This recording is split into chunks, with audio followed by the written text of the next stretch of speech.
السلام علیکم ورحمۃ اللہ وبرکاتہ۔ امید کرتا ہوں آپ خیر و عافیت سے ہوں گے۔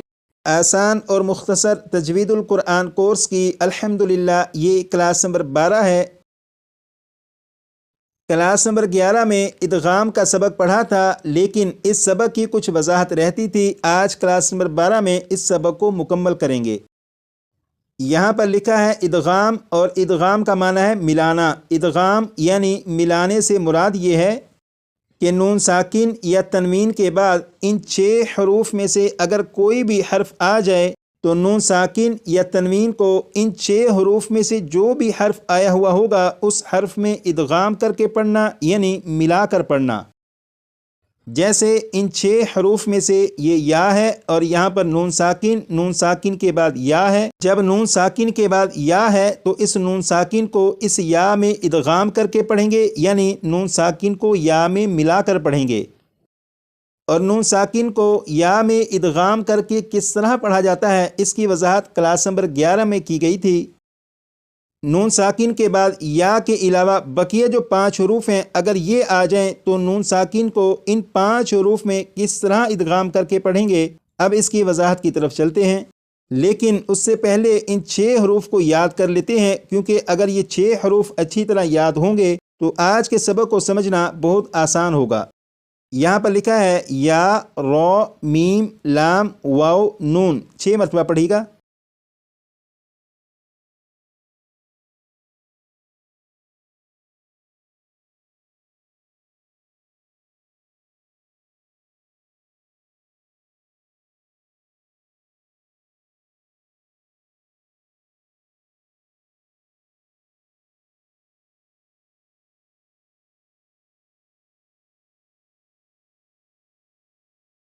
اب آپ یہاں پر دیکھیے گا، یہ ہے نون ساکن کے بعد یا ہے، یہاں پر نون ساکن کے بعد واو، یہاں پر نون ساکن کے بعد میم، یہاں پر نون ساکن کے بعد نون، یہاں پر نون ساکن کے بعد را، یہاں پر نون ساکن کے بعد لام۔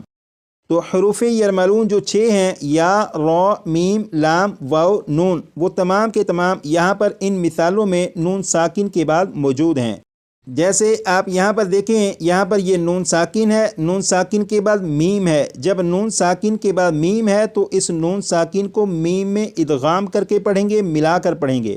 جیسے یہ لکھا ہوا ہے بسم اللہ الرحمن الرحیم، من۔ تو یہاں پر یہ جو من ہے اس کا جو نون ساکن ہے، جب نون ساکن کو میم میں ادغام کریں گے تو نون ساکن کی آواز پھر نہیں آئے گی، بلکہ میم کے بعد میم کی آواز آئے گی، اور یہاں پر غنہ بھی کریں گے اور اسے پڑھیں گے مم مثلیہ۔ اسی طرح یہاں پر نون ساکن کے بعد نون ہے تو اس نون ساکن کو نون میں ادغام کر کے پڑھیں گے، ملا کر پڑھیں گے۔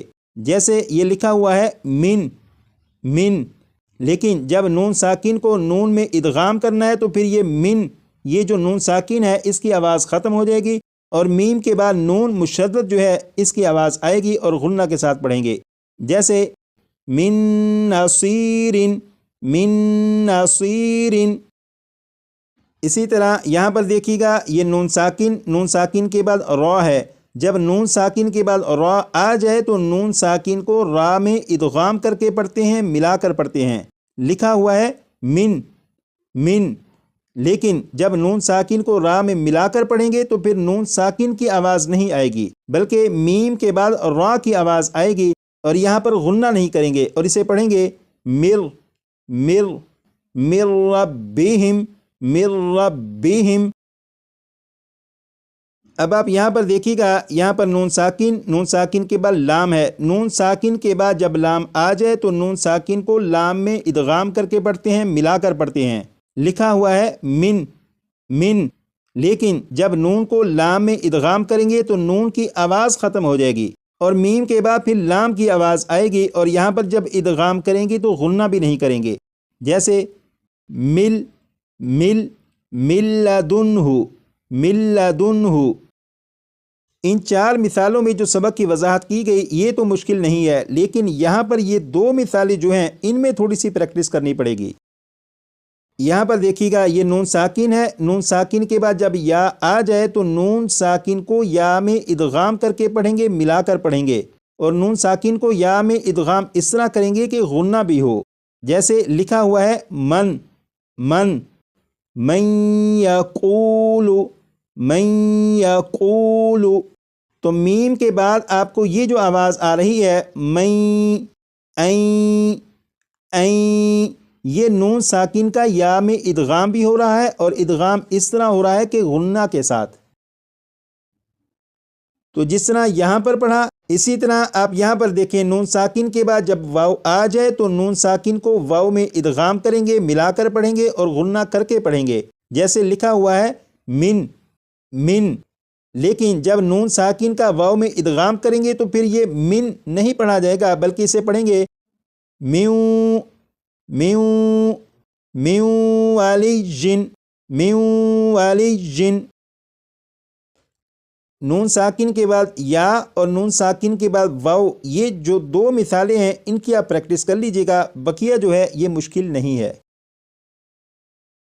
نون ساکن کے بعد ان 6 حروف میں سے اگر کوئی حرف آ جائے تو نون ساکن کو ادغام کر کے کس طرح پڑھتے ہیں یہ تو آپ کو معلوم ہو چکا، لیکن سوال یہ ہے کہ تنوین کے بعد اگر ان 6 حروف میں سے کوئی بھی حرف آ جائے تو تنوین کو ادغام کر کے کس طرح پڑھیں گے؟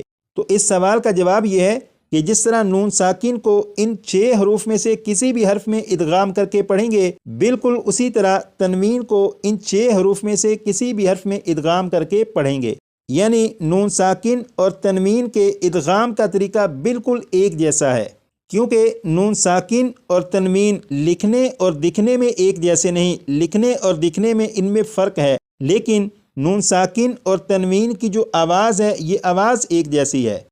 جیسے یہاں پر ہے من من، تو یہاں پر آخر میں نون ساکن کی آواز آ رہی ہے، اسی طرح یہاں پر ہا کے اوپر 2 پیش یعنی تنوین ہے، تو جب ہا کو پڑھیں گے تو آخر میں نون ساکن کی آواز آئے گی، جیسے ہن ہن، تو نون ساکن اور تنوین کی جو آواز ہے یہ آواز ایک جیسی ہوتی ہے، اس لیے جس طرح نون ساکن کو ادغام کر کے پڑھیں گے اسی طرح تنوین کو بھی ادغام کر کے پڑھیں گے۔ جیسے یہاں پر دیکھیں لکھا ہے کتابن کتابن، یہاں پر با کے اوپر 2 زبر یعنی با کے اوپر تنوین ہے، تو تنوین کو جب پڑھیں گے تو آخر میں نون ساکن کی آواز آئے گی بن بن، تنوین کے بعد یہاں پر یا ہے، جب تنوین کے بعد یا ہے تو تنوین کا یا میں ادغام کریں گے، جب تنوین کا یا میں ادغام ہوگا تو درمیان میں جو نون ساکن کی آواز آ رہی ہوگی وہ پھر اس طرح سے آواز نہیں آئے گی بن، بلکہ وہ آواز اس طرح ہوگی بین بین کتابن یلقاہ۔ اسی طرح یہاں پر ہدی وذکری سراجا منیرا حطۃ نغفر لکم رؤوف رحیم مصدقا لما۔ نون ساکن اور تنوین کے ادغام کے بارے میں تو آپ کو معلوم ہو چکا، اب یہ جو سبق لکھا ہے اس کی وضاحت کر کے کلاس کا اختتام کرتے ہیں۔ نون ساکن یا تنوین کے بعد حروف یرملون میں سے کوئی حرف آ جائے تو ادغام ہوگا را اور لام میں بغیر غنہ کے اور باقی 4 حروف میں غنہ کے ساتھ۔ اس کا مطلب یہ ہے کہ اگر نون ساکن کے بعد ان 6 حروف میں سے کوئی بھی حرف آ جائے تو را اور لام میں جب نون ساکن کا ادغام کریں گے تو غنہ نہیں کریں گے، لیکن بقیہ جو 4 حروف ہیں جیسے یا میم واو نون، جب ان 4 حروف میں نون ساکن کا ادغام کریں گے تو غنہ بھی کریں گے۔ اسی طرح تنوین کے بعد اگر ان 6 حروف میں سے کوئی بھی حرف آ جائے تو را اور لام میں جب تنوین کا ادغام کریں گے تو غنہ نہیں کریں گے، لیکن بقیہ جو 4 حروف ہیں یا میم واو نون، جب تنوین کا ان 4 حروف میں ادغام ہوگا تو غنہ بھی کریں گے۔ امید کرتا ہوں کہ آج کی کلاس میں جو سبق پڑھایا گیا آپ کو اس سبق کی سمجھ آ چکی ہوگی۔